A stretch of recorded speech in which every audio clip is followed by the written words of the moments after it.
Hey guys, in this video, we're going to take a look at how you can allow or don't allow notifications while using SharePlay or screen mirroring on the iPhone 15 series. First, let's go back to the home screen by swiping up at the bottom of the screen. From the home screen, tap on Settings. Now in the Settings page, we scroll down and tap on Notifications. Next, go down and tap on Screen Sharing. In here at the top, tap on the Allow Notifications toggle button to turn it on or switch it off.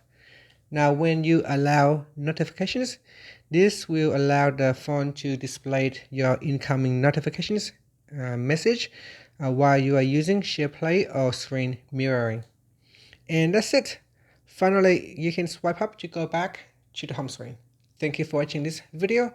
Please like and subscribe to my channel for more videos.